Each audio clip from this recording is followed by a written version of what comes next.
Bismillahirrahmanirrahim. Assalamualaikum warahmatullahi wabarakatuh. Alhamdulillahi rabbil alamin wa bihi nasta'in. Wassalatu wassalamu ala asyrafil anbiya'i wal mursalin nabiyina Muhammad wa ala alihi wa sahbihi ajma'in. Allahumma ati nafsi taqwaha wa zakkiha anta khairu man zakkaha anta waliyuha wa maulaha. Amma ba'd. Ikhwatul iman, ikhwatu fiddin, a'azakumullah wa uhibbukum fillah. Alhamdulillah, thumma alhamdulillah ikhwan, kita sambung majlis ta'lim kita Sahih Sunnah jilid yang kedua.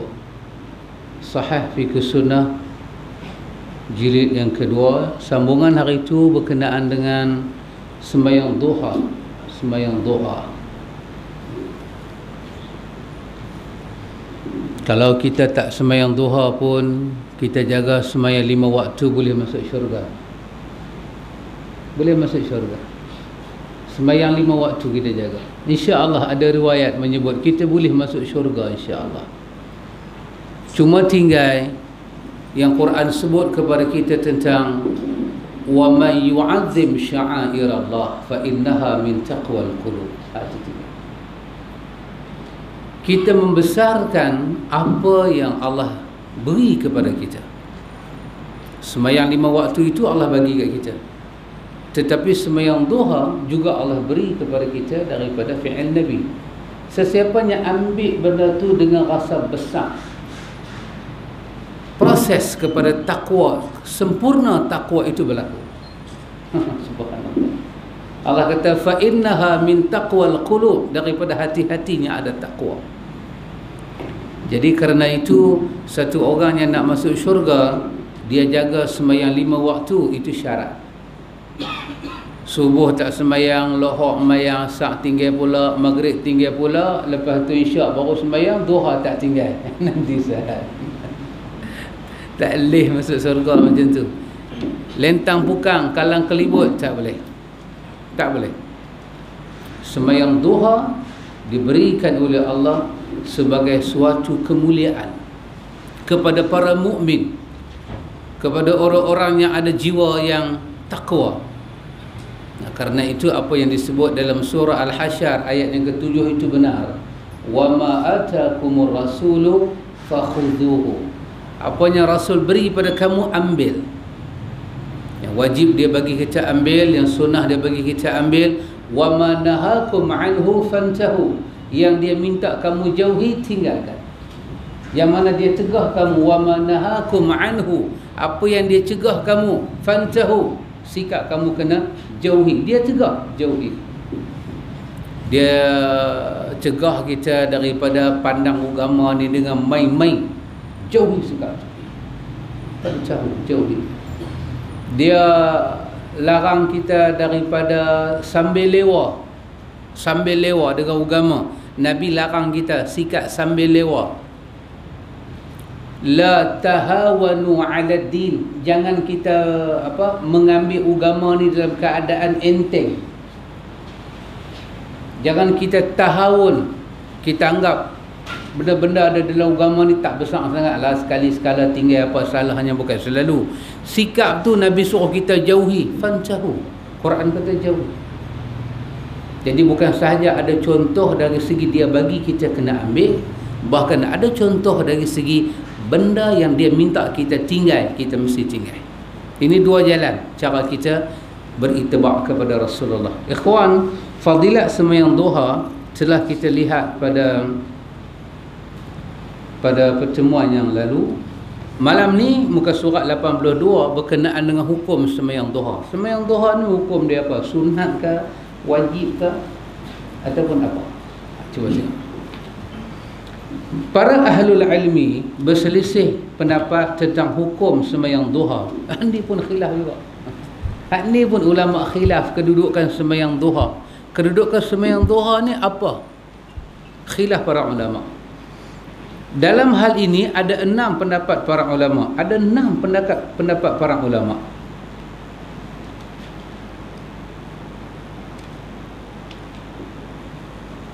dan yang mendekati kebenaran 3. Ulama ada 6 pandangan. Daripada 6 tu bila ditapih ayat-ayat 3 ni agak boleh bincang. Pasal itu ikhwatul iman, dalam ilmu satu benda kita kena ingat, kalau Nabi tak pernah sebut satu benda, dia tak akan jadi ilmu yang tepat. Dia mesti daripada Nabi. Walaupun ulama bincang panjang macam mana sekalipun, tapi kalau Nabi tak sebut, tak jadi. Endorsement from Nabi sallallahu alaihi wasallam. Boleh faham orang putih ke? Minyak dan lain takkan tak faham. Endorsement, pengesahan satu benda. Saya contohkan. Ulama bincang sampai 21 pendapat jarak sembahyang jamak kasar. Ulama bincang 21 pendapat. Kita baca dalam Majmu' Nawawi, dia buat mai pandangan 1, 2, 3. Kita baca dalam Muhalla Imam Ibn Hazmin Al-Andalusi, dia buat mai pandangan. Kita baca Syaukani dalam Nailul Autar, dia buat mai pandangan. Kita baca Sana'ani dalam Subulus Salam, dia buat mai pandangan. Semua ni pandangan. Imam Ibn Qudamah dalam Al-Mughni, lagi banyak pandangan dia buat mai. 21, kira-kira 21. Tapi daripada 21 tu tak ada satu yang tepat. Sebab apa? Sebab daripada mulut Nabi, dia tak pernah sebut berapa jarak yang kita perlu jamak dan qasar sembahyang. Dia tak sebut. Jadi kalau Nabi tak sebut, benda itu sukar untuk kita putuskan. Melainkan kita kena putuskan berdasarkan apa Nabi sebut.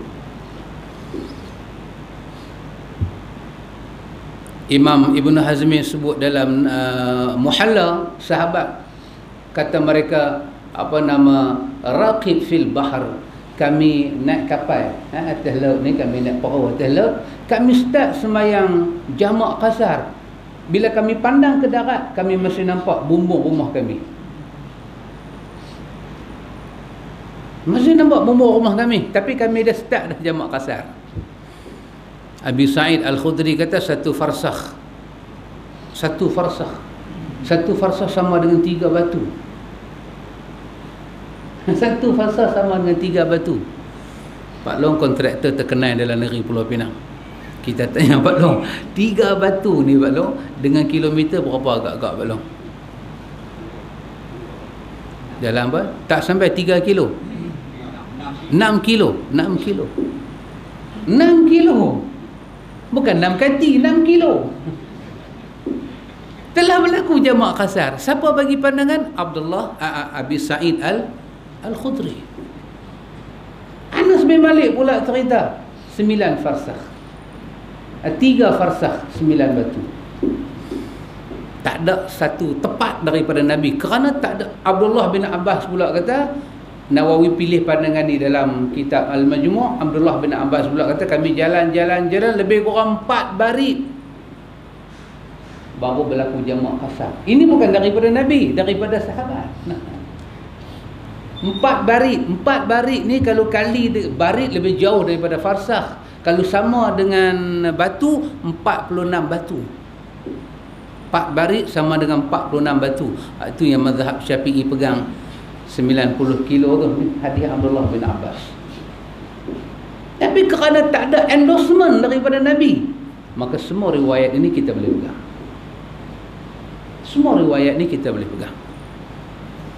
Nabi keluar daripada rumah, Nabi jamak qasar. Nabi balik sampai masjid, Nabi masih jamak qasar. Dan semua orang maklum, masjid dengan rumah Nabi kembar.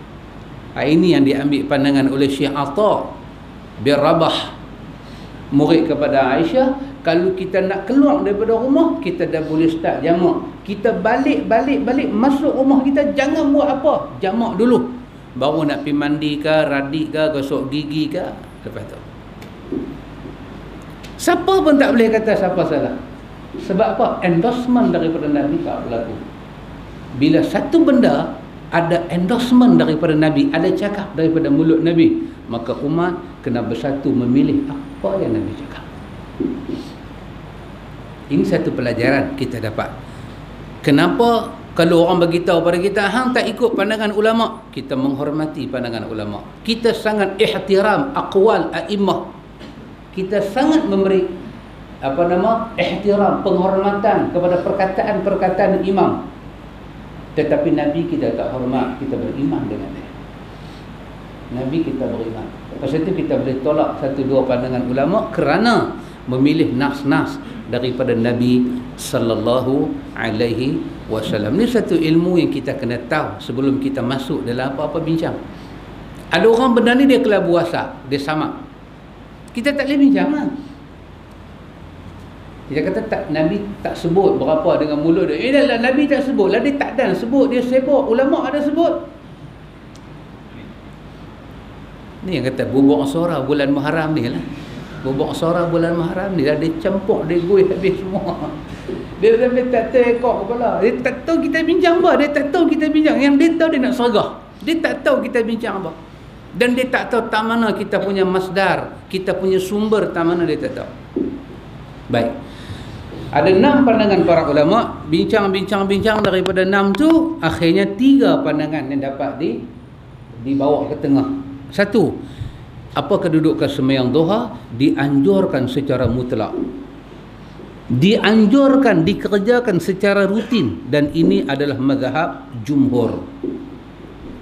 Ini boleh tengok Ibn Qayyim cerita dalam Zadul Ma'ad. Panjang dia cerita bab ni. Di bawah bab sembahyang duha dia cerita panjang. Jumhur ulama, banyak ulama pilih sembahyang duha ni elok kita buat tiap-tiap hari, sekurang-kurangnya 2 rakaat. Berbeza dengan mazhab Hanabilah, mazhab Ahmad bin Hanbal. Hujah mereka keumuman hadis-hadis yang telah lalu tentang keutamaan sembahyang duha atau utama hadis. Setiap persendian salah seorang daripada kalian wajib dikeluarkan sedekah. Ahmad bin Hanbal pada satu pandangan yang lain, sembahyang duha ni tak wajib, tapi tinggal dia macam nak main makruh tanzih. Macam tu. Kalau tinggal dia nak main makruh tanzih. Tak wajib. Nak kata wajib tak, tapi kalau tinggal dia macam rokok lah. Tak wajib isap rokok, tapi kalau tak isap macam nak main Parkinson, nak mampu dah. Dia tu. Tak wajib, tak ada siapa kata isap rokok ni wajib, tapi kalau tak isap dia satu macamnya. Dia nak jalan satu macamnya kuda-kuda tak apa kuat. Nak kata sembahyang duha ni wajib dah, tapi kalau siapa tinggal dia, pasal Nabi kata setiap sendi yang Allah bagi pada kita wajib kamu keluarkan sedekah. Maka Nabi kata 2 rakaat duha mewakili semua sedekah-sedekah yang ada. Itu hadis dia ada pada muka surat sebelah yang kita dah baca dah. Nabi kata apa dia? Nabi kata yusbihu ala kulli sulama min ahadikum sadaqah. Setiap sendi yang ada pada kita ni sewajibnya kita syukur pada Allah dengan satu sedekah. Maka berdasarkan itu satu pandangan Ahad min riwayah Ahmad, satu pandangan daripada pandangan Imam Ahmad, dia kata wajib dah. Tapi kalau siapa tak sembahyang duha, dia ni macam satu orang yang kita boleh faham kan? Apa dia ni? Apa dia ni? Tak, macam tak syukur kepada Allah. Yang kedua, hadis Abu Hurairah radhiyallahu anhu, dia menyatakan kekasih aku berwasiat kepada aku. Di sini dia tak bermain hadis itu hadis yang masyhur, hadis yang selalu kita duk dengar. Dia kata kekasih aku berwasiat kepada aku, hadis Bukhari, hadis Muslim. Dia kata ausini khalili, Nabi kekasih aku telah bagi wasiat pada aku.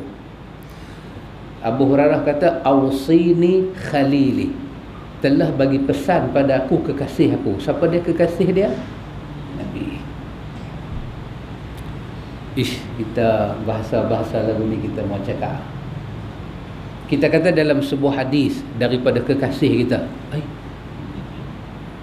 yang mangkuk-mangkuk ni dia dengar kan, kekasih hang pun ada hadis kan?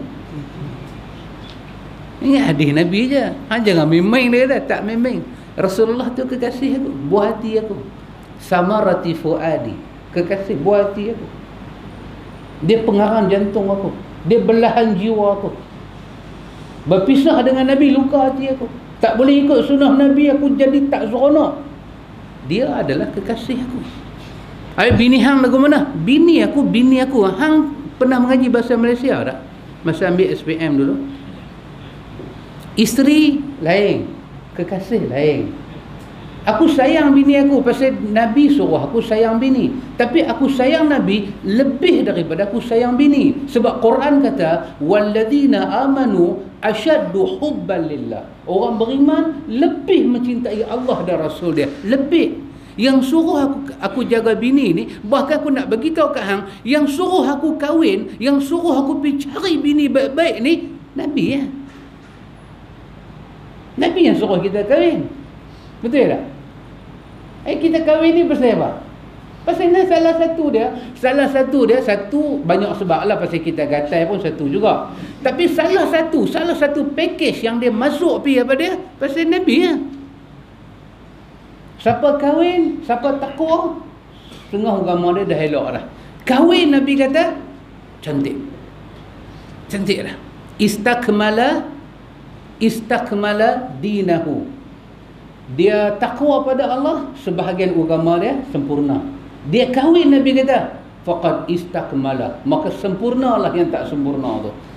Lepas tu nak kahwin pula, Nabi beritahu. Nabi kata pilih perempuan ada rupa parah sikit, pilih perempuan yang ada duit sikit, pilih perempuan yang mau beranak sikit.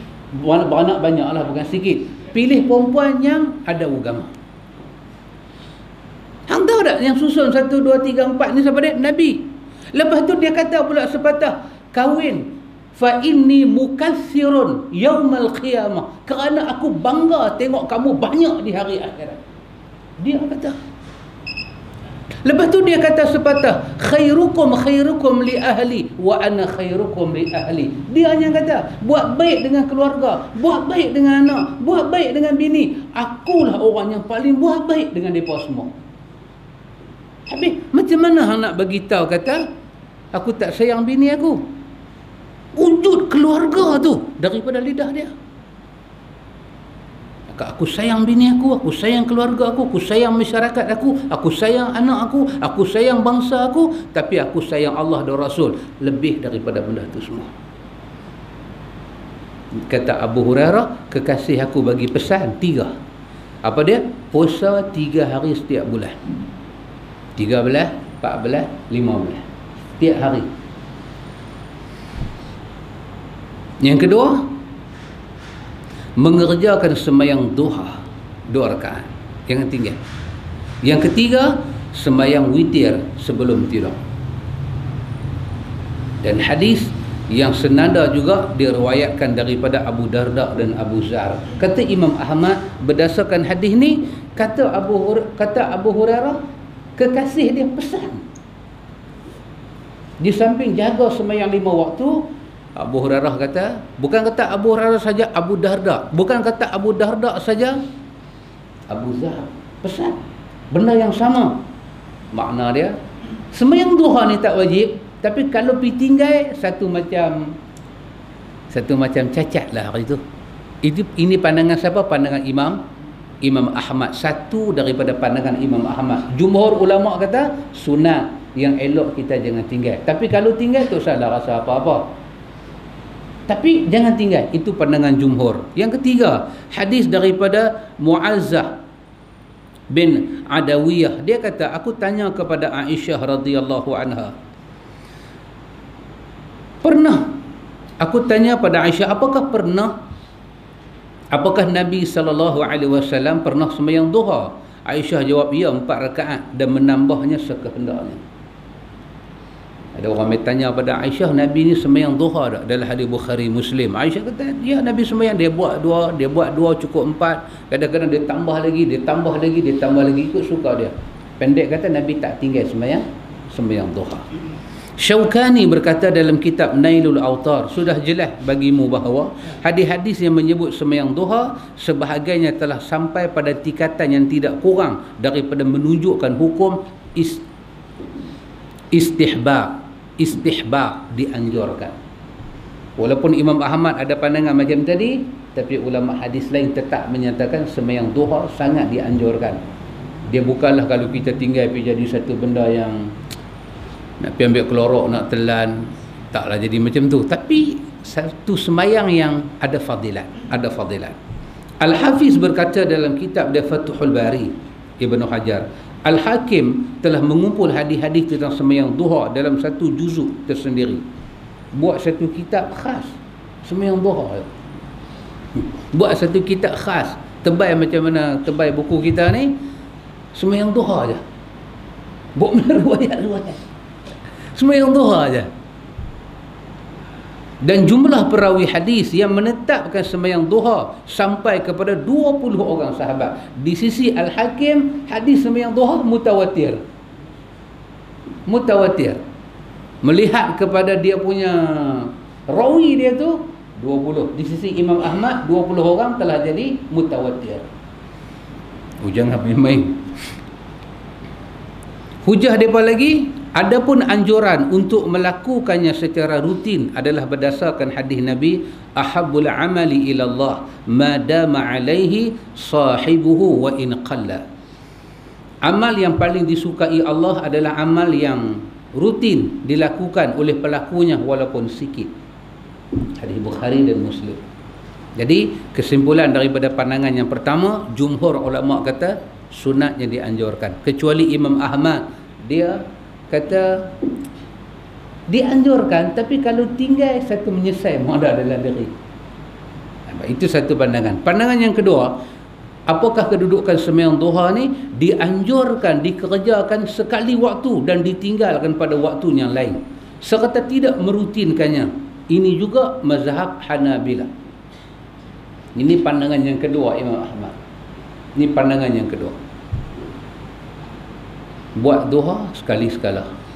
Buat tinggal supaya dia tak nampak wajah sembahyang wajib. Ini pandangan yang kedua. Macam mana dia cakap lagu tu? Berdasarkan hadis juga. Satu hadis Abu Sa'id, dia menyatakan Nabi SAW mengerjakan sembahyang duha hingga kami menyatakan beliau tak pernah meninggalkannya, dan beliau meninggalkan hingga kami menyatakan beliau tak pernah sembahyang duha. Tapi hadis ni ada yang dhaif.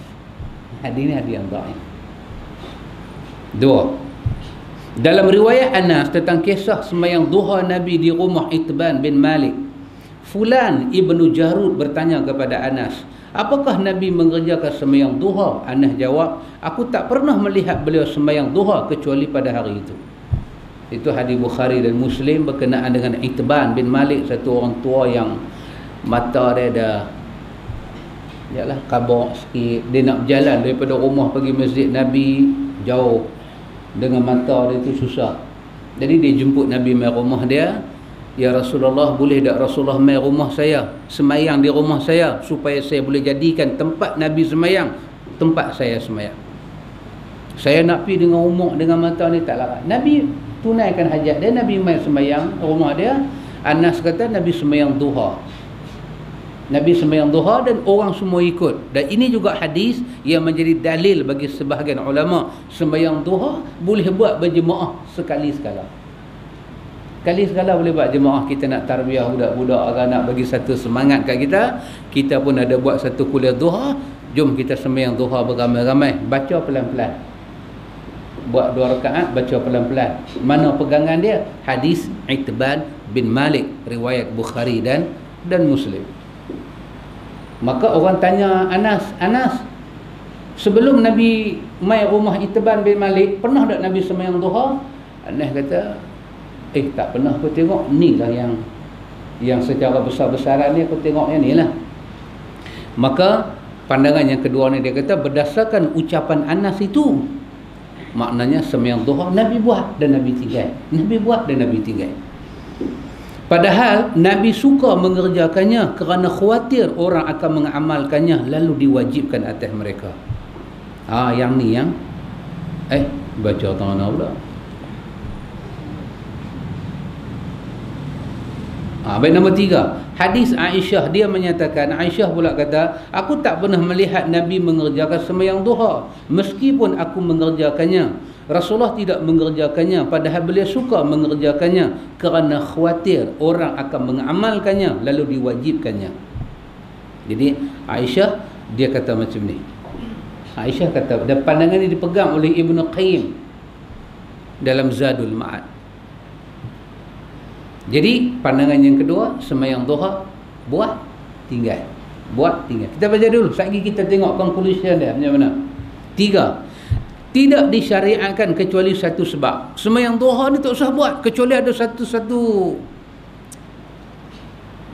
ada banjir tak mana-mana ke, mai sembahyang duha ramai-ramai. Macam sembahyang duha ni macam sembahyang hajat pula.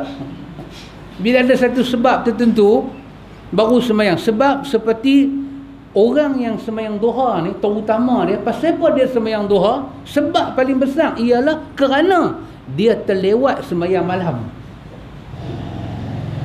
Jadi duha ni adalah qiyamul lail sebelah siang. Qiyamul lail tu dia sembahyang duha sebelah malam. Dia faham macam tu. Jadi siapa yang biasa sembahyang malam, tiba-tiba malam tu pergi terlena apakah, besok pagi cover dengan sembahyang duha, buat sampai 12 rakaat. Buat sampai 11 rakaat macam mana dia buat sembahyang qiyamul lail. Ini pandangan yang ketiga. Ini adalah pendapat dipilih oleh Ibnu Qayyim setelah memaparkan pendapat-pendapat dalam masalah ni. Kalangan yang berpendapat demikian berhujah bahawa Nabi SAW tidak melakukan kecuali suatu sebab yang kebetulan terjadi pada waktu duha, dan sebabnya bermacam-macam. Tengok apa dia kata, buat sembahyang duha kerana satu-satu sebab, tinggal sembahyang malam, ataupun ada satu benda besar-besar, kita nak keluar pergi demonstrasi tak mana-mana kan, sembahyang 2 rakaat. Ini sebab. Cuba tengok dalil dia. Di antaranya hadis Ummu Hani bahawa Nabi SAW masuk rumahnya pada hari pembukaan kota Mekah. Lalu Nabi mandi, Nabi sembahyang 8 rakaat duha. Kata dia, aku tak pernah melihat sembahyang yang lebih ringan daripada sembahyang duha tersebut. Hanya sahaja beliau menyempurnakan rukuk dan sujud. Sembahyang tersebut dilakukan kerana sebab penaklukan pembukaan kota Mekah. Mereka menyatakan yang disunahkan pada saat pembukaan ialah mengerjakan salat 8 rakaat. At-Tabari telah menukil dari perbuatan Khalid bin Walid ketika menakluk Khirah. Dia pegang pandangan ni, Nabi sembahyang duha sampai 8 rakaat ketika berlakunya pembukaan kota Mekah, menunjukkan kisah besar-besar syukur kepada Allah. Nabi sembahyang duha. Tak pun sembahyang duha bila bumbung masjid, pejabat daerah bagi peruntukan boleh tukar, dah siap semua, mai ramai-ramai sembahyang duha. Pandangan yang ketiga. Selalu tak payah buatlah, bumbung apa pun tak tukar, buat apa? Biasa ada benda besar-besar. Ini pandangan yang ketiga. Tak apa, kita baca lagi, tengok. Yang kedua dalil dia, sembahyang Nabi di rumah Itban bin Malik adalah memenuhi permintaan Itban agar sembahyang di rumahnya di tempat yang dijadikan sebagai tempat sembahyang. Hadis yang kata Nabi mai sembahyang rumah Itban bin Malik tu pun Nabi pi pasal Itban minta. Bermakna menunaikan permintaan orang. Saja-saja Nabi tak pergi sembahyang. Maknanya sembahyang duha ni ada pasal. Kita main kuliah duha, dia kata, ustaz, apa salahnya kita buat duha 2 rakaat? Buat. Selalu tak payah buat. Ini pandangan yang ketiga. Ada pasal. Kita ada produk baru kan nak pergi berniaga, apakah? Duha 2 rakaat. Ada pasal apa-apa kan, tengok lebih kurang yang pasal yang tak jadi pasal lah. Sembahyang duha. Pasal yang jadi pasal dengan sembahyang duha. Itu sembahyang hajat. Baik. 3. Hadis daripada Abdullah bin Syaqiq, dia bertanya kepada Aisyah, apakah Nabi SAW mengerjakan sembahyang duha? Aisyah radhiyallahu anha menjawab, tak, kecuali bila beliau pulang daripada perjalanan. Orang tanya Aisyah, Nabi sembahyang duha tak? Aisyah kata, Nabi sembahyang duha kalau dia balik daripada musafir, dia akan singgah di masjid, dia sembahyang. Kalau dia balik waktu malam, dia tak balik rumah terus, dia singgah di masjid, dia tak mau kacau rumah dia waktu malam. Dia sembahyang, baru dia masuk. Maka dia semayang di masjid itu adalah semayang duha. Kerana beliau melarang mendatangi keluarga pada malam hari sepulang daripada perjalanan, maka beliau datang pada pagi hari. Mula-mula beliau menuju ke masjid untuk mengerjakan semayang pada waktu duha. Menurut mereka, adapun hadis-hadis menganjurkannya dan wasiat untuk mengerjakannya tidaklah menunjukkan bahawa hal itu merupakan sunat ratibah yang bersifat rutin bagi setiap orang. Oleh kerana itu, beliau mewasiatkan secara khusus kepada Abu Zar dan Abu Hurairah, sementara Nabi tak pernah mewasiatkan kepada tokoh-tokoh sahabatnya lain. Oh, dia baca kot tu pula. Dia baca kot tu pula. Nabi pesan pada Abu Zar, Nabi pesan pada Abu Darda, Nabi pesan pada Abu Hurairah semayang duha. Yang tu dia kata satu hadis yang khusus, yang tak boleh kita kembang pada orang lain. Sebab orang lain tak dengar pesanan ni. Depa tiga orang ni aja dengar. Maka duha rutin dekat mereka, tak rutin dekat kita. Kita buat.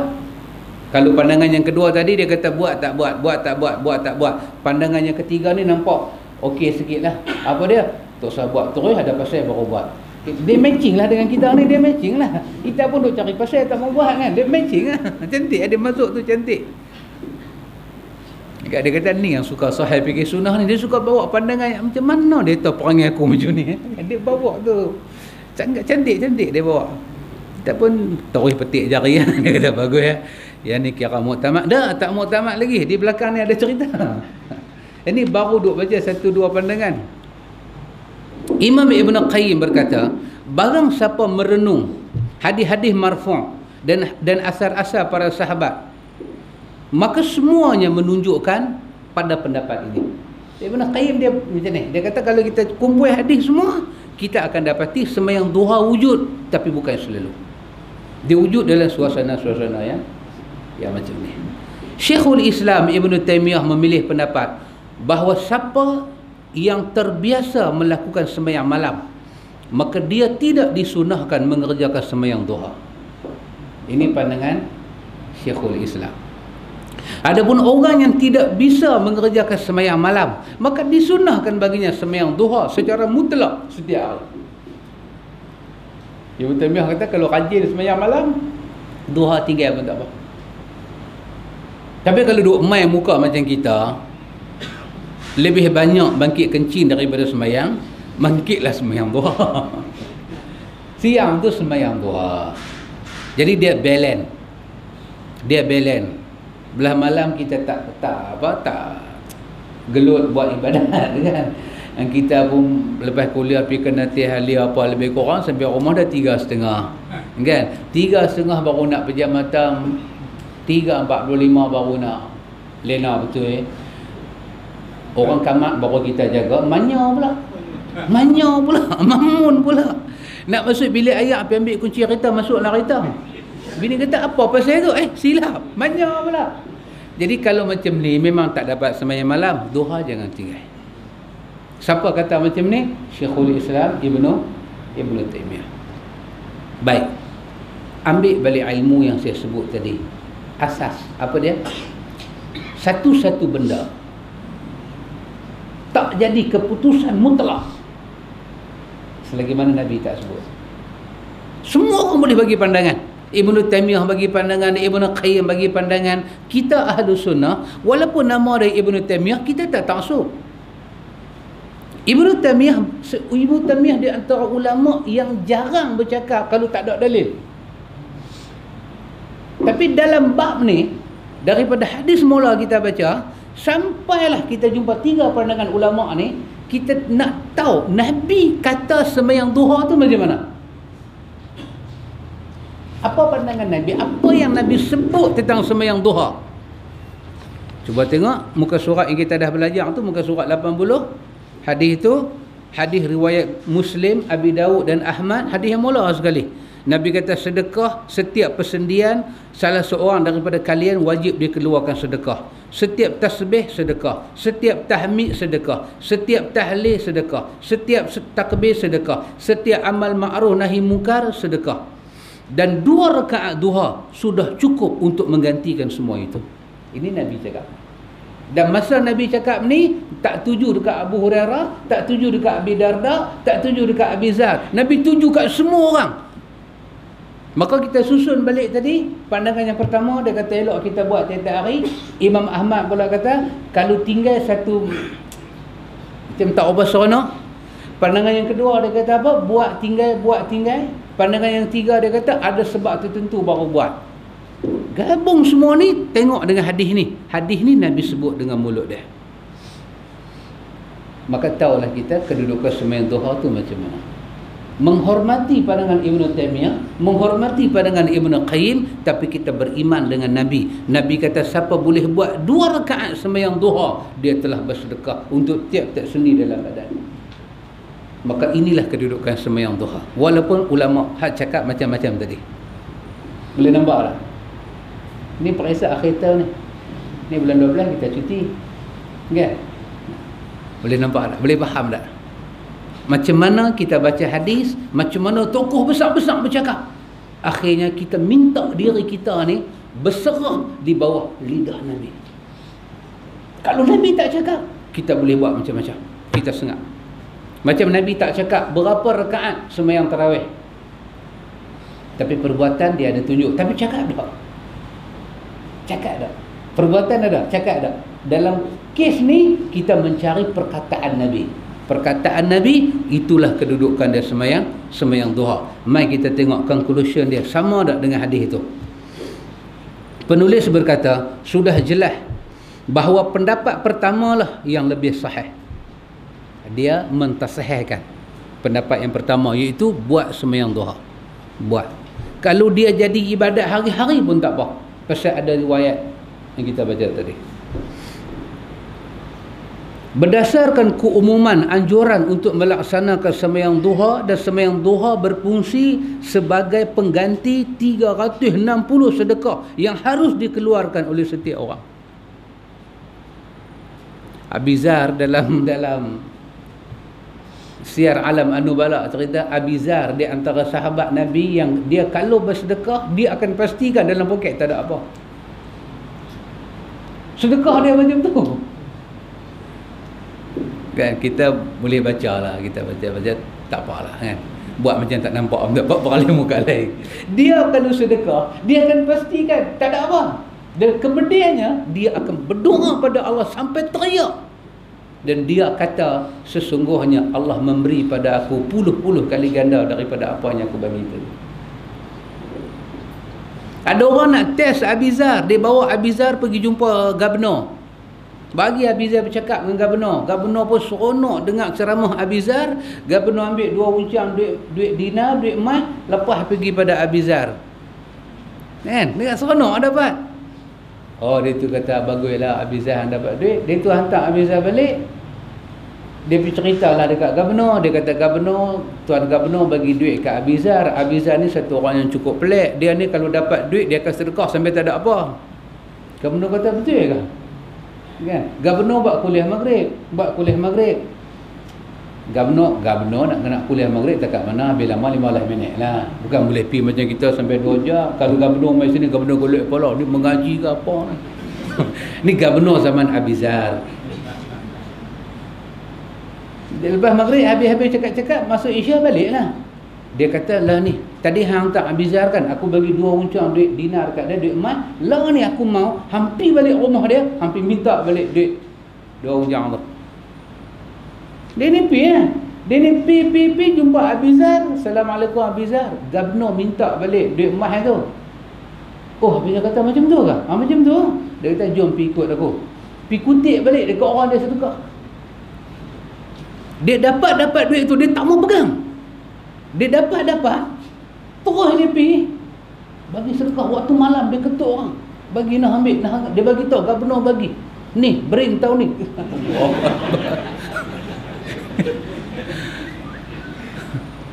Dia bagi, Abizar bagi. Dia ni pergi kutip dekat. Dia ni kata sudahlah Abizar, cukup borok siku. Jangan duk kutip borok siku. Dia pergi report balik kat Gubernur. Dia kata, Tuan Gubernur, apanya orang cerita pasal dia betul. Inilah, kita hanya dapat balik 6 dirham, 6 dinar saja. Semua dia telah sedekah. Gubernur dengar teriak. Gubernur kata patutlah negeri diberkati kerana ada orang seperti Abizar. radhiyallahu anhu. Abi Darda yang kita baca tadi, kita baca dalam Sahih Bukhari. Abi Darda, ada sahabat nama Alqamah. Bukan sahabat, dia tabi'in. Ini bukan Alqamah sahabat Nabi itu, ni seorang tabi'in nama Alqamah. Dia masuk mai ke negeri Syam. Syam besar lah dulu. Syam ni besar. Apa dia? Syria, Jordan, Palestin, Lebanon. 4 negeri ni orang panggil Syam. Mai orang putih, dia pecah, dia perintah, dia faraid seorang sikit.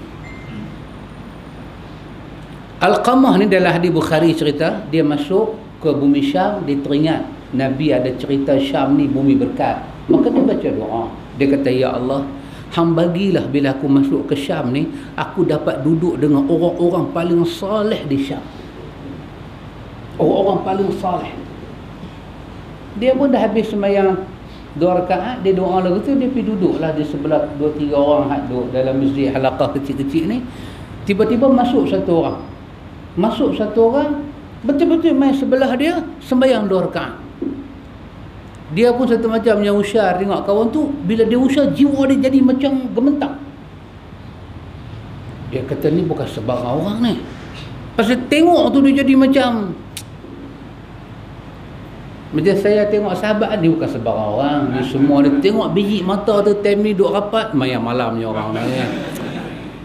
Sembahyang malam. Bila main 9 dengan dia main, mereka ni tidak awal. Memang duha mereka tak buat. Lepas tu mereka buat sembahyang malam, pakai pandangan yang ketiga. Jadi dia kata ni bukan sebarang orang. Jiwa dia rasa seram sejuk. Habis dia tu pun duduk sembahyang, dia tanya pada kawan sebelah ni. Dia tanya pelan-pelan. Dia kata, man haza? Kawan yang duduk sebelah aku tu siapa dia? Kawan tu tanya kat dia, siapa? Aku rasa bila tengok dia tu, aku rasa dia ni tabi'in kan, tak jumpa Nabi. Kawan sebelah dia kata, haza Abu Darda. Itulah Abu Darda, sahabat Nabi Abu Darda. Rupanya Abu Darda ni satu sahabat dalam Sahih Bukhari, kata cukup tawadhu. Habis dia sembahyang, dia duduk. Alqamah ni pusing kepada Abu Darda. Alqamah kata, wahai Abu Darda, saya mai ke Syam, saya baca doa supaya Allah bagi saya duduk dengan orang baik-baik, tiba-tiba Allah bagi hang. Jadi dia nak abang kata dia punya seronok lah. Tiba-tiba Allah bagi hang, dan hang ni satu sahabat yang cukup hebat. Abu Darda tanya dia, mimman ant? Hang daripada mana? Dia kata, saya daripada Kufah. Abu Darda kata, daripada Kufah hang jalan ke Syam, hang nak cari orang baik-baik. Hang tak tahukah di Kufah sana ada satu orang Nabi sebut sahibun na'lain? Pasal apa hang tinggal di hang cari aku? Sahibun na'lain, orang yang apa? Orang yang mempunyai 2 kasut. Sahibun na'lain, orang yang mempunyai 2 kasut. Kenapa hang tinggal satu orang yang dipanggil oleh Nabi sahibun na'lain, hang tinggal dia? Hang rasa dia tak baik kan? Hang mai ke Syam ni? Dia kata, tak lah. Memang di Kufah ada orang baik, tapi dah saya lalu ke Syam, saya nak cari orang baik di Syam. Kata Abu Darda, sahibun na'lain lebih baik daripada aku. Siapa yang dia maksudkan ni? Abdullah bin Mas'ud. Abdullah bin Mas'ud ni, dia di antara sahabat suka buat 3 benda kat Nabi dalam hadis Bukhari. Satu apa dia? Dia suka pegang kasut Nabi. Maka dia dipanggil sahibun na'lain. Bukan kasut dia, kasut Nabi. Pegang kasut sendiri, kita pun dah pegang. Kasut Nabi dia suka pegang. Satu dipanggil musawi ataupun masawi. Maksud dia apa dia? Dia suka bawa bantai kecil. Bantai kecil, abuan Nabi nak duduk kan. Orang Arab dia tak duduk terkosyen kan, kita pergi kan, dia suka duduk hak sama, tak suka bersandar. Dia nanti bawa bantai kecil bagi kat Nabi. Dan yang ketiga, dia suka bawa air mineral water. Bila Nabi dahaga, dia tuang bagi 3 Tiga benda ni dia buat, Anas bin Malik juga buat, dan beberapa sahabat lain buat. Mereka dipanggil khadam Nabi. Termasuk Abdullah bin Mas'ud, dia khadam Nabi. Hang tak tahukah di Kufah sana ada satu orang yang Nabi sebut sesungguhnya dia ini qad ajarallahu minasyaitan. Dia satu orang yang syaitan tak berani tengok dia. Dan dia dipelihara Allah daripada syaitan. Dia ni terkejut, Al-Qamah terkejut. Hang nak tinggalkah orang ni? Hang nak mencari aku? Dan Allah Subhanahu wa dan Nabi SAW sebut kata orang ni qad ajarallahu minasyaitan. Allah pelihara dia daripada syaitan. Nabi sebut kerana Allah suruh Nabi sebut. Siapa dia yang dia maksud tu? Dia maksud tu adalah Ammar bin Yasir. Dalam Fathul Bari dia kata itu adalah Ammar bin Yasir. Oh, tuh ikhwan. Ni yang kata tawaduk ni para sahabat Nabi. Cukup tawaduk. Kan? Kita ustaz saya ni daripada Kuala Lumpur main Pulau Pinang nak cari ustaz. Bagus ni duduk sebelah saya tak macam tangan kan. Kita ni siru. Kita ni siru. Ini ustaz nak ambil gambar satu dengan ustaz lah, ambil satu. Berapa habis kau dak bang? Bukan senang nak main. Kita pun dah kata bukan senang nak main dah. Dan kalau main lagi sekali bukan nak jumpa saya dah. Saya tempat lain nak pergi pula. Siru. Abi Darda ni bila tabi'in ni kata aku mai ke Syam, aku doa supaya aku boleh duduk dengan orang baik-baik, tiba-tiba Allah hantar hang duduk sebelah aku, terus Abu Darda potong cakap dia, baliklah ke Syam. Di Syam di sana ada sahibun na'lain, ada orang yang Nabi kata mempunyai yang pegang dua kasut, Abdullah bin Mas'ud. Di sana ada orang yang syaitan takut tengok dia. Syaitan tak mau dia, dan Allah pelihara dia daripada syaitan. Siapa dia? Ammar bin Yasir. Tu Nabi panggil dia Ammar. Ain, mim, alif, ra. Atas mim tu ada sabdu Ammar. Apa makna Ammar? Ammar maksudnya orang yang semayang, orang yang puasa, orang yang taat Allah. Lepas tu Allah uji dia, dia masih teruskan ibadat dia pada Allah. Dia dipanggil Ammar. Kita baca doa, Allah tak makbul doa kita, terus kita buat ibadat tak putus asa. Yang tu orang panggil Ammar. Dia dipanggil Ammar bin Yasir. Ammar bin Yasir ni dia masuk Islam sebab Abizar. Tengok muka Abizar tak boleh tahan. Cara orang dia asal orang Yaman, mai ke Mekah, bapak dia mai. Akhirnya kita pun tahu cerita dia kan. Nabi kata apa? Nabi kata kepada keluarga Ammar bin Yasir, sabarlah kamu, untuk kamu satu keluarga syurga. Ammar bin Yasir. Dia kalau kita ada anak nak bubuh nama Ammar, bagus. Ammar. Daripada pergi bubuh nama nak ejak pun, bubuh anak nama Norazimi Qushairi. Norazimi Qushairi.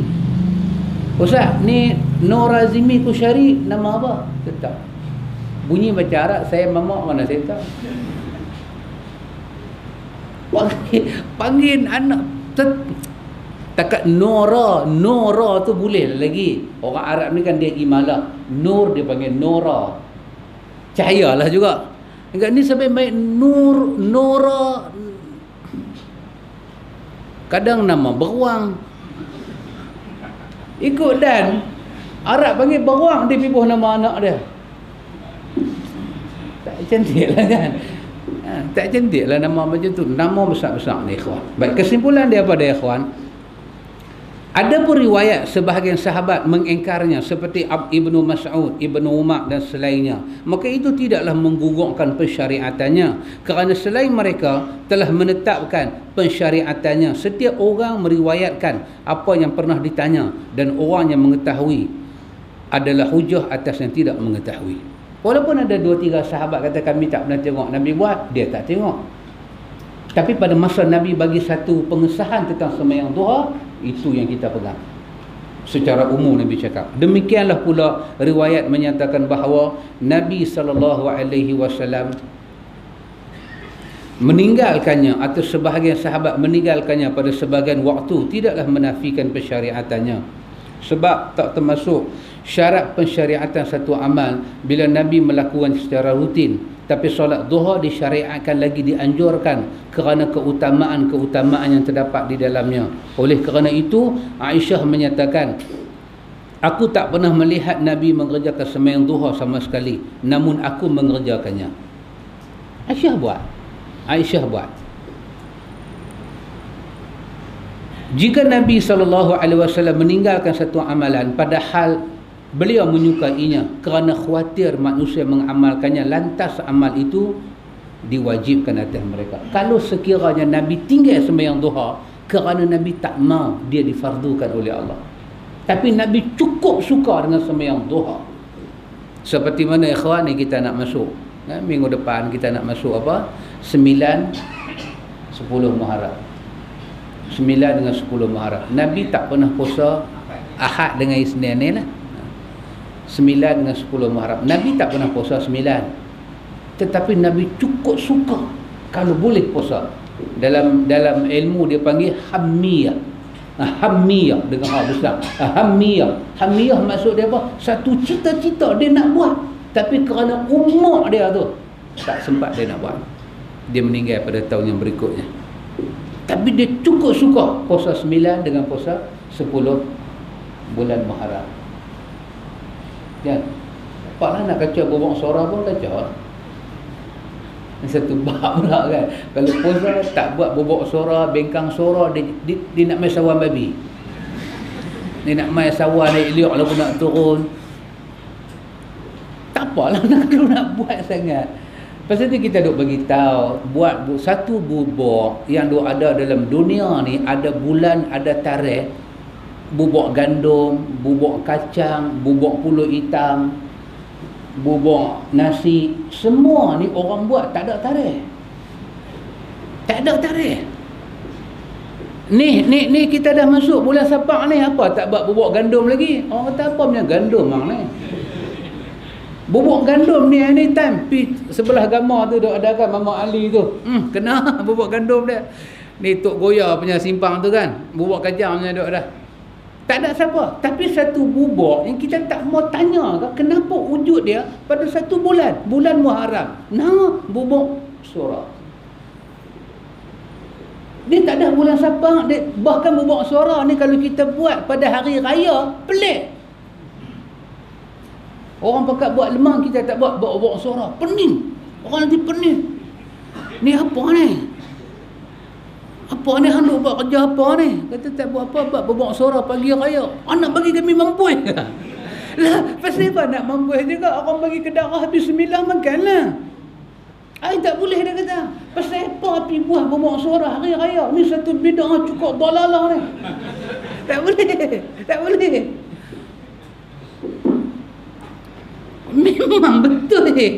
Memang betul kita nak engkar macam mana kewujudan dia tu. Bila Syiah sambut Muharram di Karbala, dia petik suih di sana, menyala sampai kita.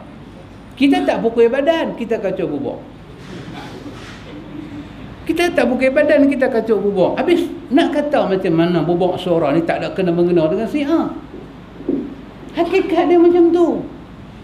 Habis kita ni duk larang makan bubuk suara. Tak, kacang semua benda halal makan, tapi buktikan kita buat dia kerana dia makanan, tak ada unsur kepercayaan. Buat bulan lain. Bukan kita larang buat bubuk, tapi kita kata kenapa nak sampai hari ni nak kaitkan bulan Muharram dengan bubuk suara. Kita Ahlus Sunnah, kita mazhab Syafi'i di Malaysia, bukan boleh tukar mazhab. Tak boleh tukar mazhab. Dalam mazhab Syafi'i tak ada riwayat Syafi'i pergi kacau bubuk suara. Tak ada. Jangan duk merepek-pepek. Tak ada. Tak ada. Carilah tak mana pun. Tak ada. Kalau dia pergi bagi tahu Syafi'i, itu Syafi'i mana je. Jangan duk merepek. Jangan duk merepek. Merepek tu kalau terlebih, merepek-pepek. Dekat satu merepek cukup. Jadi kita orang Pulau Pinang, kita makan bubuk suara. Mami-mami Tanjung suka kacau bubuk suara. Mami kalau tak kacau bubuk suara, mami nanti naik darah tinggi. Ini cerita Mami Tanjung. Tak apa mami kacau, tapi kita kacau bulan Safar mami. Dia tak kacau bulan Muharram, kita kacau bulan Safar. Macam mana mami? Kita Ahlus Sunnah wal Jamaah. Kacau bulan Safar. Bukti kan? Ni kita Masjid Bait Rabung ni, kita buat collection korang sikit, kita kacau bubuk suara bulan Safar. Bagi tahu kepada orang kampung, kita tak tolak bubuk, tapi kita nak pisahkan bubuk tu dengan cerita-ceritanya ada kaitan dengan bubuk. Bubuk satu benda halal. Nak menyatakan kacang tak boleh makan, kena ambil dalil. Pasal kaedah pemakanan semua boleh makan, sampai dalil kata tak boleh makan baru tak boleh makan.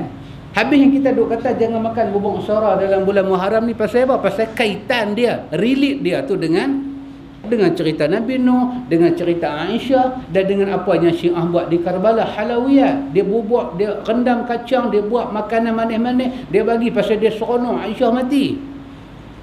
Tu yang kita nak bagi pisah. Tapi dia tak boleh. Tempat-tempat keluar ada borang, kampung saya borang RM10 bubuk suara. Nak kacau ni hari Senin akan datang kan. Tak apalah, saya dah tengok, alhamdulillah saya tak ada, saya dah melingkuk dah pi. Tak ada lah, tak payahlah bagi RM10 tu, tak kalau RM10 tu punya pasal bid'ah pula kita. Bukan kita musuh dengan bubuk, tak musuh dengan bubuk. Kita pun tahu juga hari tu siapa? Macam ke hari tu buat bubuk suara, bubuk satu warna apa? Bubuk suara biru punya. Siapa buat hari tu? Macam ke buat hari tu? Macam bagi ya? Macam ke siapa kecak? ada bagi bukan? Macam buat tangan, bukan saya. Saya tak buat bid'ah, macam kata saya tak buat. Ada siapa buat hari tu bubuk suara biru? Lepas ni kita nampak bubuk suara hijau pula. Kita nak buat kat dalam hijau pula. Biru dah buat dah, nak try hijau pula, nak rasa. Biru ni kita dah rasa dah, cantik, santan mau cantik, gula pun nak rasanya hijau pula macam mana. Nak rasa korang manis ke, lebih sikit ke potong kaki terus ke, nak tengok hijau ni macam mana pula. Pakcik Hanifah pun pakai hijau hari ni. Kita nak tengok hijau, kepiah pun putih, cantik. Baik. Dengan demikian pula riwayat menyatakan bahawa kita dah baca dah atas tu nah. Jadi kesimpulan dia sembahyang duha ni satu sembahyang yang wujud. Buat. Rasa tak larat, tinggal. Ada masa, buat. Tempat kerja, kalau nak buat duha, kena tengok kerja kita jangan terabai, bos jangan marah. Kalau kita pergi lari buat 2 rakaat, mai balik dia maki kita, tersabar. Pasal apa? Kita dibayar duit untuk khidmat. Sembahyang duha diberi pada kita sebagai ibadah, bukan untuk mencetuskan kecelakaan kita. Tak. Kita rasa kita bawa kereta ke mana-mana, kita boleh singgah sembahyang duha 2 rakaat. Kawan kerja dengan kita duduk sebelah pun dia tak kata apa, kita kata sat aku nak pergi tandas, sat aku nak sembahyang 2 rakaat duha. Okey. Depan kita okey, belakang kita dia telefon bos. Tengok bos dia nak curi tulang. Jangan buat. Buat pada hari kita tak kerja, kita duduk di rumah. Tapi kesimpulan dia pasal Nabi kata dia ada, maka siapa buat sembahyang duha dia termasuk satu daripada amal yang salih. Baik. Waktu sembahyang duha dimulai setelah matahari mulai meninggi dan berakhir waktu dimakruh hingga menjelang tergelincir matahari selagi belum masuk waktu larang menurut ijma' ulama. Sembahyang duha kita buat isyraq, orang panggil isyraq kan. Isyraq ni maksudnya matahari tengah duduk naik. Dia duduk naik. Bila dia naik, dia duduk satu tempat, maka habislah isyraq dia. Maka dia pun memancarkan cahaya kedua. Tadi cahaya dia duduk naik, ni dia berhenti saat dia bagi cahaya pagi tu. Yang tu kita panggil duha. Dia duduk naik tu tak lama, dalam setengah jam macam tu aja waktu dia. Kalau time kita kata 7.30, itu kita biar saat tu sembahyang lagi. 8 naik ke atas boleh sembahyang dah. boleh sembahyang duha dah. Itu bermula waktu sembahyang duha.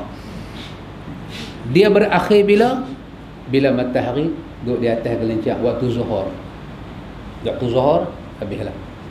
Jadi agak-agak 10 minit, 15 minit nak masuk waktu zuhur, kita tak usah sembahyang dah lah. Kita bersedia untuk sembahyang zuhur. Waktu yang paling afdal ialah di akhir. Diakhirkan hingga panas mulai menyengat. Itu best sembahyang duha. Kalau kita darab dari segi masa, hari ini zuhur awal 1.10 dan masuk zuhur, maka time bila kita panggil time panas? Antara pukul 8, 9, 10, 11, 12. Panas tu 11.30 dia start dah lah. Peluh pun dah keluar dah. Maka time tu kita boleh sembahyang duha. Dan itu waktu afdal.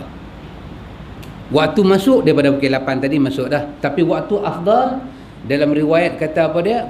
Anak unta angkat perut daripada tanah. Pasal panas dia tak tahan.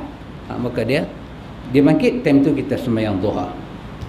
Ini berdasarkan satu riwayat daripada Zaid bin Arqam. Kata dia, salatul awabin hina tarmadul fisal. Hadis ini hadis Muslim. Sembahyang awabin ni nama sembahyang duha, dikerjakan ketika anak unta mulai kepanasan. Maksud dia, panas, pasir mulai panas, sehingga panasnya dirasakan oleh kaki anak-anak unta, iaitu beberapa minit menjelang tergelincirnya matahari. Arab, kalau Mekah 12.30 masuk zuhur, 12.30 masuk zuhur, maka panas tu 10.30, 11 dah panas dah lah. Tambah pukul 12 tu memang panas betul. Anak unta pun perut dia tak tahan dah, kena pasir ni, dia bangkit. Time tu kita mula sembahyang duha. Cantik kita sembahyang duha time tu. Baik, jumlah sembahyang duha, jumlah rakaat. Tidak ada perbezaan pendapat di antara kalangan yang menyatakan dianjurkan sembahyang duha bahawa jumlahnya yang minimal adalah 2 rakaat. Kurang-kurang 2 rakaat sabit. Berdasarkan hadis, dan cukup untuk mengganti semua itu 2 rakaat duha yang dikerjakan. Nabi kata boleh ganti sedekah yang kita kena keluar 360 tu 2 rakaat duha. Bermakna Nabi sebut 2 rakaat. Dan hadis Abu Hurairah, kekasihku berpesan padaku 3, di antaranya 2 rakaat sembahyang duha. 2 rakaat. Sekurang-kurangnya 2 rakaat sembahyang duha kita buat. Kemudian mereka berselisih pendapat tentang jumlah paling maksimal, paling banyak pada 3 pendapat. Satu, paling banyak 8 rakaat. Ini mazhab Maliki, Syafi'i dan Hanbaliyah. Berdasarkan hadis Ummul Hani bahawa Nabi masuk ke dalam rumahnya pada saat pembukaan kota Mekah, lalu Nabi sembahyang 8 rakaat. Imam Syafi'i pegang 8 rakaat pasal hadis tadi.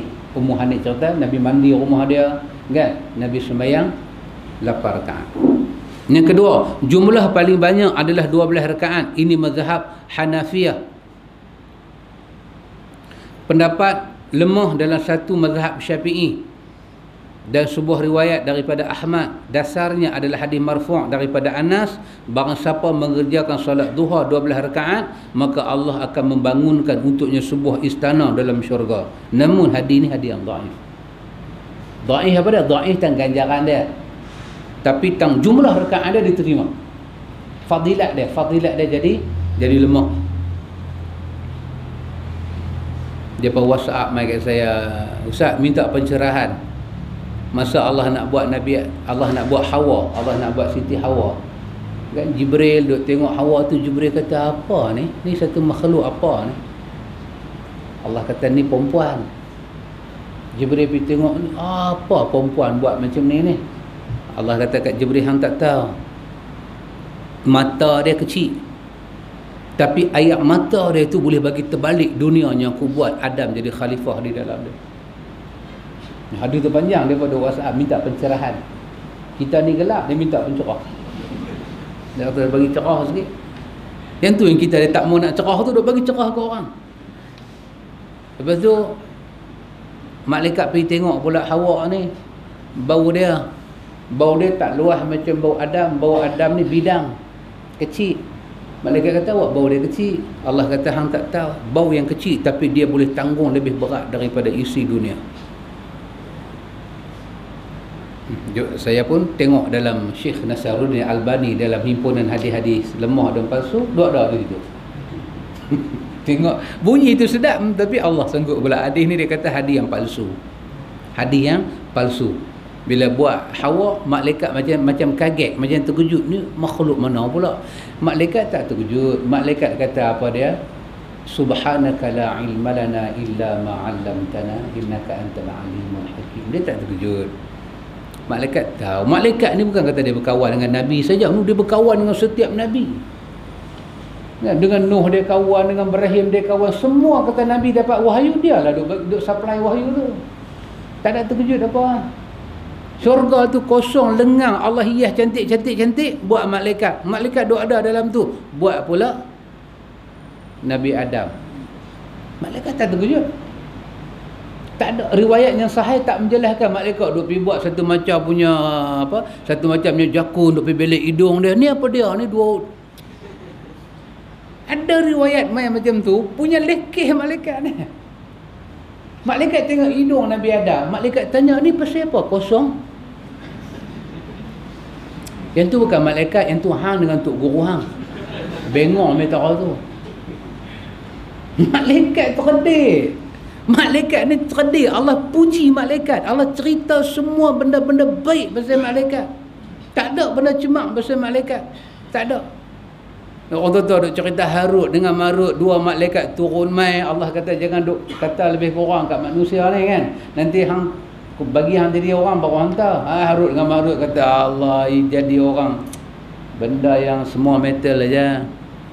Kata Allah bagi Harut dengan Marut ni jadi orang, tetapi jumpa satu perempuan, pergi minum bola arak, melelong, dia sudah sariak perempuan tu. Dulu jadilah cerita Harut dengan Marut. Jangan duk merepek boleh tak? Quran cerita malaikat ni dengan cara baik, kita pergi bagi tahu malaikat pergi langgar arak.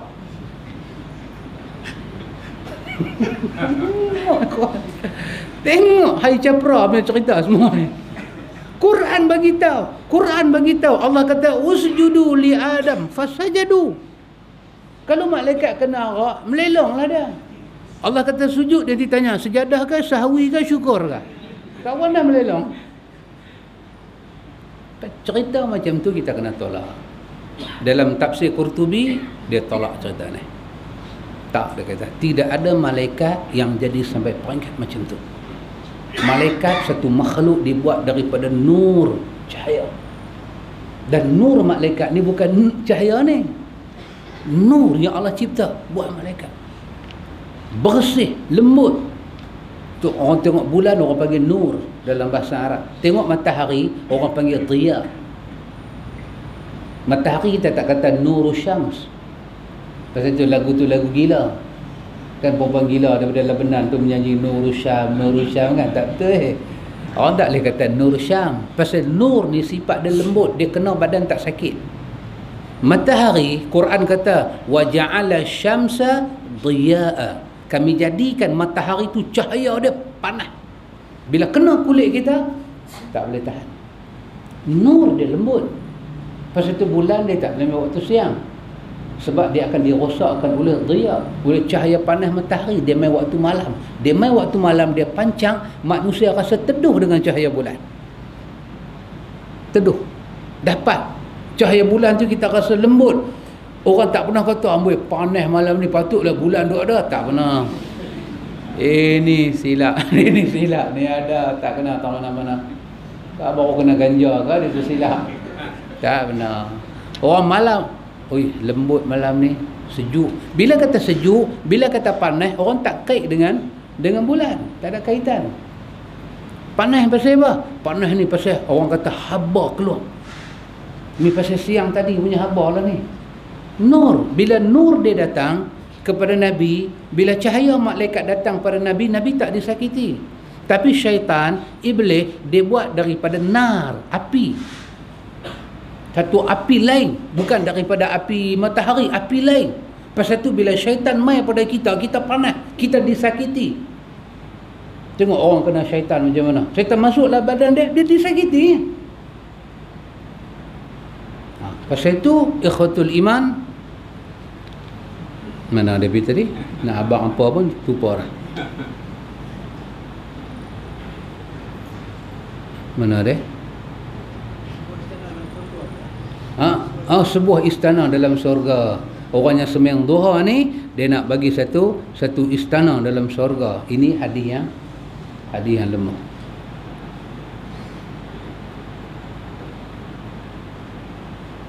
Baik, yang ketiga, pendapat menyatakan tidak ada batas jumlah rakaat. Pendapat ini diriwayatkan daripada segolongan salaf. Inilah pendapat yang paling kuat berdasarkan dua alasan berikut.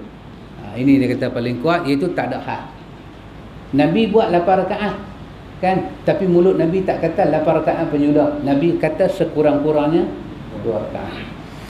Yang pertama hadis Mu'azah, dia menyatakan, ini hadis Imam Muslim, aku bertanya pada Aisyah, apakah Nabi pernah mengerjakan salat duha? Aisyah jawab, ya, 4 rakaat, dan Nabi menambah menurut kehendak Allah tanpa batas. Hadis ini menyebut Nabi pernah tambah sembahyang duha ni lebih daripada 4 rakaat sekehendaknya. Yang kedua, pembatasan 8 rakaat disebut dalam hadis Ummu Hani terbantah dengan 2 hal. Pertama, di antara para ulama ada mengerjakan, ada menyatakan bahawa itu adalah sembahyang Fathul Mekah, bukan sembahyang duha. Satu sembahyang asing khas untuk Nabi, nama sembahyang Fathul Mekah. 2 rakaat dibuat kerana masuk kota Mekah. Sampai hari ini ada ulama berpegang dengan hadis ni. Bila kita masuk kota Mekah, di samping kita tawaf, kita disunatkan buat 2 rakaat kerana masuk kota Mekah. Ada ulama berpegang sampai hari ini. Dan ada ulama kata yang 8 rakaat Nabi buat di rumah Ummu Hani itu sembahyang tu lah, bukan sembahyang duha. Tapi majoriti ulama kata yang tu sembahyang duha. Yang kedua, pembatasan 8 rakaat tidaklah menafikan disyariatkan penambahan lebih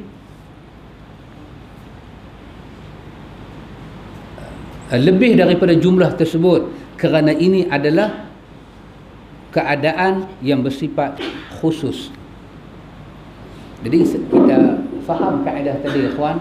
Bila Nabi kata sembahyang duha jangan lebih daripada 8, maka tak boleh lebih daripada 8. Tapi Nabi ada kata kalau begitu? Nabi tak ada kata. Maka sekurang-kurang sembahyang duha adalah 2, selebih-lebihnya tak ada satu batas. Dekat-dekat nak masuk zuhur, berhenti. 15 minit, 20 minit lagi nak masuk zuhur, cantik. Setengah jam tu kira cantik lah. Kita boleh berehat, kita boleh bersedia untuk sembahyang zuhur. Jadi ini pentingnya ikhwan, kita mengetahui kadang-kadang asas-asas dia. Asas-asas dalam apa kita pakai, kaedah-kaedah kita pakai. Nanti tu pasal awal Muharram kita tak baca doa awal tahun, kita tak baca doa akhir tahun. Pasal apa? Orang tanya pasal apa? Orang tak ada hadiskah melarang? Dia kalau dia nak dengar cakap kita secara ilmu, kita boleh cakap elok. Kita kata kerana dasar dia. Dasar dia apa dia? Berdasarkan ayat daripada surah Baqarah. Apa dia ayat tu? Tentang apa? Wa kaifa takfuruna billahi wa kuntum amwata fa ahyaakum summa yumitukum summa yuhyikum summa ilaihi turja'un. Huwallazi khalaqa lakum ma fil ardi jami'a. Ini ayat dia. Huwallazi khalaqa lakum ma fil ardi jami'a. Allah yang telah menciptakan untuk kamu di atas muka bumi ini semuanya untuk kamu. Ulama usul tarik ayat ni buat keluar, dapat satu faham. Apa dia? Benda yang ada atas dunia ni semua Allah buat dekat kita. Pokok, ayak, binatang, burung di angkasa, dalam laut, di darat, semua untuk kita. Huwallazi khalaqa lakum ma fil ardi jami'a. Satu anugerah Allah kepada kita ni, apa yang ada di antara langit dan bumi, darat ke laut, semua untuk kita. Sakhara lakumus syamsa wal qamar. Allah bagi tunduk matahari, bulan, binatang-binatang, semua Allah bagi tunduk pada manusia.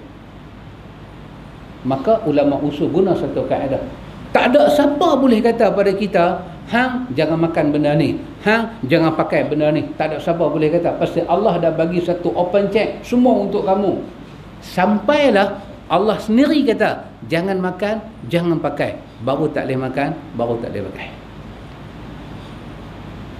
Allah buat rebau pendek ke, buat rebau betul ke, rebau balang ke, semua Tuhan buat, kita boleh makan. Habis pasal apa rebau pendek tak makan? Pasal ada nas kata jangan makan. Tapi kalau nas tak ada, makan lah. Tak ada nas melarang kita makan telur penyu. Tak ada. Makan lah. Pasal asal telur penyu dengan mak penyu dengan bapak penyu dibuat untuk kita. Makan. Cuma nak sembelih penyu ni macam mana? Itu yang masalah dia. Kita pegang kepala dia masuk dalam. Itu yang masalah dia. Kan? Kita buat tak tahu dia berkeluar. Melawak pula. Korang-korang lagi tak boleh makan.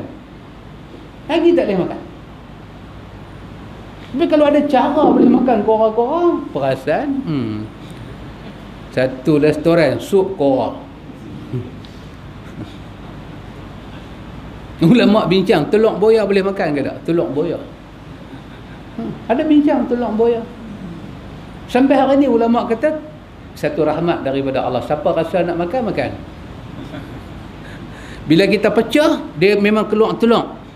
Okey, makan. Kalau kita pecah, dia keluar anak dia lari, jangan cari makan. Nanti mak dia mencari kita.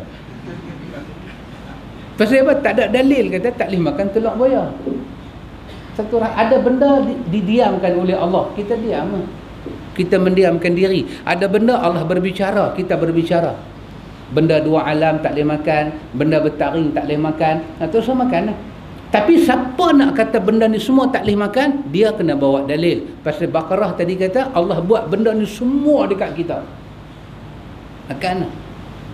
Dalil kata benda beracun, benda bagi rosak badan, benda mabuk, kan? Ma askara kathiruhu fa qaliluhu haram. Hadis Tirmizi. Apa yang kamu makan banyak jadi mabuk, sikit pun tak boleh. Elok daripada awal. Saddu zara'i, hati-hati, jangan duk pi, kan? Rebui akak pinang, pi ambil air dan minum. Pinang tu tak apa, akak dia. Kena akak pinang dia macam kena satu straw. Kan dia jadi, dia tengok tong sampah tepi jalan, dia nampak macam harimau masuk kampung. Dia pergi tanya, Assalamualaikum Pak Belang. Dia pergi sembang dengan tong sampah. Dia dah nampak benda dimensi dia lain dah. Pasal apa? Akak ayak pokok pinang tu dia pergi rebus, dia makan. Dong ketum. Pasal Nabi kata ma askara kathiruhu fa qalilun haramun. Itu semua dia punya kaedah-kaedah dia. Dia berbeza dengan ibadat. Ibadat ni apa dia? Ibadat asal tak ada. Kalau kita nak buat, kena ada petunjuk daripada Nabi. Itunya Aisyah beritahu, man ahdatsa fi amrina hadza ma laysa alaihi amruna fa huwa radun. Siapa yang pi buat satu amalan yang tak ambil daripada Nabi, maka ditolak. Maka jangan kita tukar. Kita jangan tukar. Kita kata ibadat semua boleh buat sampai ada dalil tak bagi buat ibadat. Sampai mampu kita takkan jumpa dalil tak bagi buat ibadat. Mana ada? Dalil suruh kita buat ibadat. Ibadat yang kita buat itu mencontohi Nabi. Kita tak boleh kata tak boleh sampai dalil kata tak boleh baru tak boleh. Yang tu dalam urusan makan, minum, hidup kita ni. Dalam ibadat, dalam iman, dalam akidah, dia kena berpandukan pada Nabi. Asal tak ada semayang, naik ke langit, turun baru semayang. Asal tak ada puasa, hijrah baru bagi puasa. Asal tak ada haji, Nabi duk tengok orang buat haji, Nabi teringin tapi Nabi tak boleh buat, manasik tak difardukan, baru turun manasik haji. Maka asal Adam, al-aslu Adam, asal dia tak ada. Sehinggalah datang dalil. Dalil kata buat, dan dalil beritahu buat macam mana, macam tu kita buat. Kalau dia tanya pada kita pasal apa hang tak baca doa tu, tak baca doa ni, kita perkenal kaedah ni. Asal tak ada. Maka kalau nak ada, mana cerita dia? Bukan masalah baca doa awaitun akhitun saja, ikhwan. Masalah dia berantai. Meyakini di situ mustajab doa satu bab. Siapa yang boleh bagi pengesahan ni? Nabi saja. Nabi saja, orang lain tak boleh bagi. Lepas tu meletakkan satu doa yang khusus. Lepas tu meletak pula time baca doa tu. Lagi 5 minit, 2-3 minit nak masuk maghrib, satu doa. Lepas bang pula, satu doa. Kalau pergi baca lepas isyak, korang mujarab. Siapa yang dia pergi atuk benda tu? Ni kekasih Allah. Kena tahu dia tu siapa. Bahagian-bahagian mustajab doa Nabi ajar pada kita. Doa apa nak baca? Masa hujan lebat turun, Nabi kata ada doa kamu baca. Masa kilat memanah, pam kata, apa doa nak baca? Masa takut, apa doa nak baca? Kita berhenti satu tempat, kita tak biasa berhenti tempat tu, tapi kita mengantuk sangat-sangat. Kita nak berhenti, Nabi kata baca doa dulu, baru berhenti. Buka Riyadhus Salihin, ada semua doa-doa tu. Tiba-tiba dalam banyak-banyak doa, tak ada doa awaitun akhiratun, bukan daripada Nabi, daripada mazhab Syafi'i, tak ada. Jadi macam mana kita boleh kata ada? Macam mana kita boleh kata benda tu sunat? Dalam radio Pulau Pinang, soal jawab tu kata sunat sangat-sangat kita baca doa awaitun akhiratun. Bukan kata sunat sangat-sangat.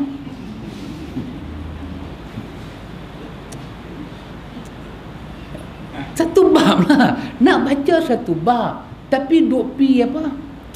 Summary ni. Duk pi aksesori ni pandai-pandai duk buat. Saya berani kata ya ikhwan, tak ada ulama dalam mazhab Syafi'i kata sunat. Melainkan antum tengok yang kata sunat ni luar daripada mazhab Syafi'i. 4 mazhab tak ada. Abu Hanifah duduk di Baghdad, tak ada riwayat sunat. Satu orang dia rasa ni dah masuk awal Muharram, umur pun dah 39 jadi 40, 40 jadi 41, 50, 51. Berumur dah apa ni?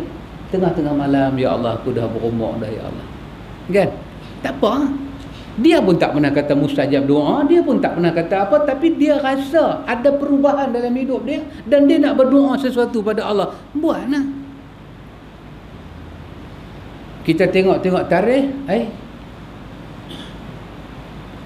hari ni 30 hari bulan. 30 hari bulan 10. Hari ni hari birthday aku ni. Tengok. Bangkit tengah malam, ya Allah. Lebih kurang 27 tahun yang silam, buat satu karangan. 27 tahun yang silam, inilah tarikh dia mak aku berada nyawa di hujung rambut. Ingat balik. Ingat balik. Memori kita tu buat main balik. Tarik balik, karau balik dalam doa kita. Picit mata kita, pegang hati kita. Mak aku sakit, ya Allah. Gamaknya mak aku sakit hari tu macam lah ni kot. Aku tengok bini aku masuk wad. Ya Allah, ampunkanlah dosa aku, ya Allah. Tak ada siapa larang. Tak ada siapa kata bid'ah. Pasal apa? Tarikh tu satu tarikh yang bagi kepada kita kenangan. Kan Azura kata, kenangan manis kau dan aku takkan dilupa. Kan dia dengan Zaid kan? Tak boleh lupa punya. Tambah kenangan mak kita. Tanya pula kat ayah kita, ayah, macam mana mak? Oh, aku payah cerita dia kata, bab ni aku pun ingat separuh, lupa separuh. Tapi mak hang lah, ya Allah. Dalam banyak-banyak anak yang payah beranak hang. Abang hang, kakak hang semua senang. Main dekat hang sangkut pasal apa? Aku ingat ni belah mak hang, bukan belah aku semua elok. Awak ayah jadi macam mana? Tak tahulah macam mana. Mula semua cantik elok. Last sekali hang tu kaki nak keluar dulu. Tapi hari tu bomo tu dah abang dah. Bomo tu dah abang dah. Ni mak hang lah punya punca tak percaya kat bomo. Jadi tak apa, nasib baiklah ayah pun bukan calang orang. Aku pun hari tu cakap sikit dengan hang automatically hang pusing. Mak hang pun, aku ingat kat 3 malam sakit. Tapi alhamdulillah lah semua keluar. Lepas tu keluar pula, menyangka pula lagi satu, pantang hang pula. Hang ni aku pun tak tahu, 2 menyangka tahu tak? Bapak ni duk cerita. Bapak pun satu menyangka. Dia cerita kat anak dia. Belang ni pula, alamak. Time tu pula minyak naik 2 kupang, susu naik. Allah. Ni kan. Aku pun tak tahu apa masalah ni. Bagi tapi tak apalah, alhamdulillah hang pun dah besar, hang pun dah kahwin, dah ada anak. Dan hang tanya aku pasal apa? Tak ada apa ya. Saya teringatlah hari ni 30 hari bulan. Asal hari ni hari 30 tu lah. Hantar dah aku telefon ambulan macam mana. Ni hospital ni pun satu punya pelang pula hantar dah. Lambat mai. Marah pula hospital. Lambat mai. Aku pun carry kot motor lah. Berum kata sampai di hospital hantar pecah tu ban. Memang aku nak bagi tahu mak hang ni kira dia bagus. Nak belah ingat senang ke? Hang dia nak bagi menyusu, aku dia nak bagi menyusu, bukan senang. Bukan senang benda ni. Susah hantar tak? 3 pagi dia bangkit, hang menangis. 4 pagi aku pula menangis. Susah betul lah. Dan di hang ni Aku cerita kat hang benda ni semua hang kena tahu. Jadi ada salah ke ikhwan kita bangkit tengah malam, ya Allah? Kalau macam ni lah cerita aku, ya Allah. Ini hari besar dalam hidup aku. Kita tak ada nak potong kek happy birthday to you, Allah selamatkan kamu. Tak ada. Satu ingat dalam hati syukur kepada Allah. Satu sujud syukur. Nikmat aku beranak selamat. Ramai orang beranak cacat keluar susah lagu tu macam ni. Hang bagi aku sihat, hang bagi sampai hari ni umur aku dah 40, 41 dah, ya Allah. Aku boleh tengok lagi muka mak aku. Jumpa dia, cium tangan dia, peluk dia. Satu terima kasih ucap di telinga dia. Mak, semoga Allah bagi syurga dekat mak. Tak nak siapa kata salah. Tak ada ni nak satu kek 2 kilo punya kek nak kena beli, nak kena pergi tulis pula atas tu selamat apakah happy birthday ke apakah tulis kan. Satu bunga nak kena pergi hempuk buah atas tu. Lepas tu nak kena buat bihun, nak kena bubuh belon atas ni semua, rambu-ramba ni semua nak kena bubuh, nak kena panggil semua, nak kena pergi pakai satu topi kalang kabut tu buah atas kepala, jerat mai tang sini kan, satu reben macam Zorro tu nak kena pakai, satu tiup pompeng lagu tu kena pakai, duduk keliling semua, buah kacang, bubuh tu, bubuh ni semua. Satu, Allah selamatkan kamu. Lepas tu baru potong kek. Yeay kan, mai pula kelabu asap sikit, pacak lilin. Kalau 40 lilin. Terlupa dengan dia tu semput, asma semua duk ada, nak picuk tangkap jantung. Pisau tu terlepas.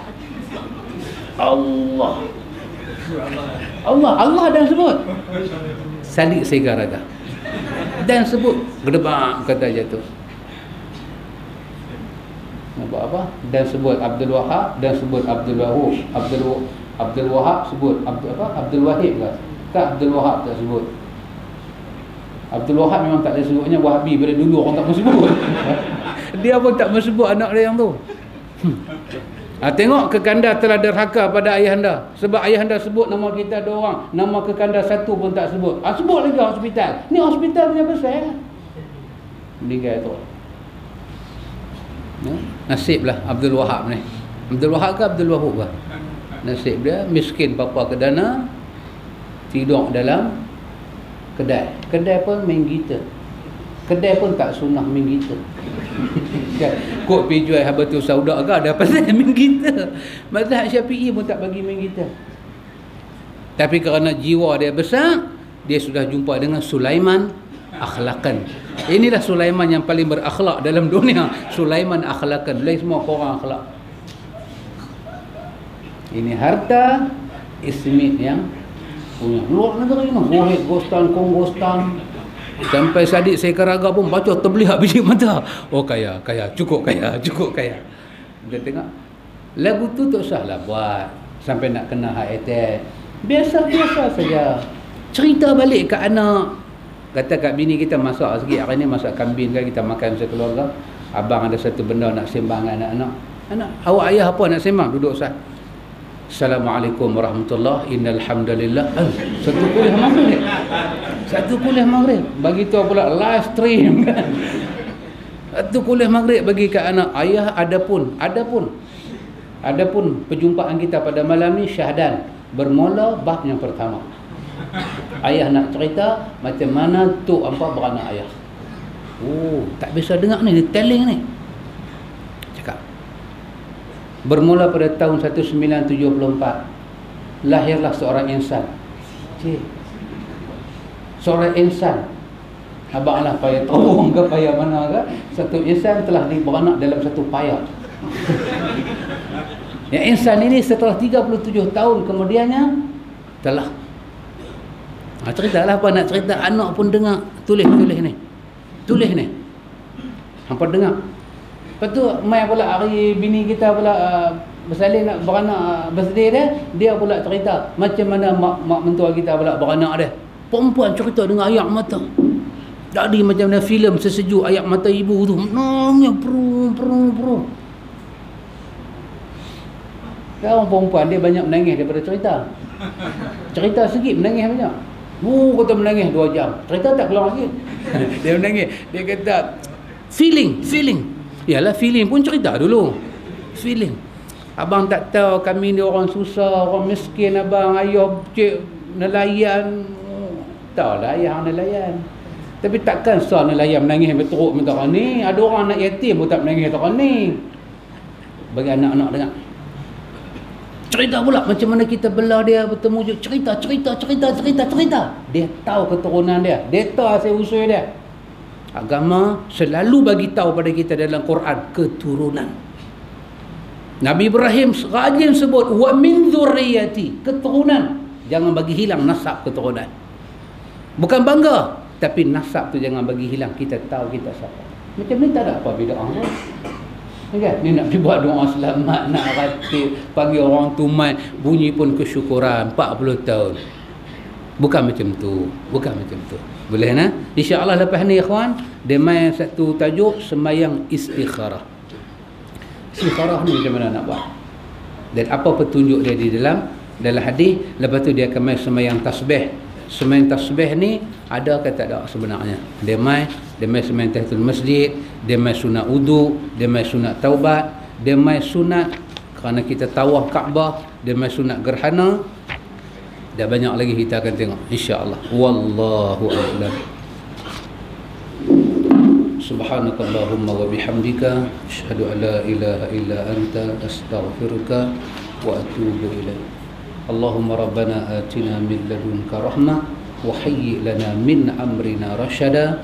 Wassallallahu ala nabi Muhammad walhamdulillahi rabbil alamin. Assalamualaikum.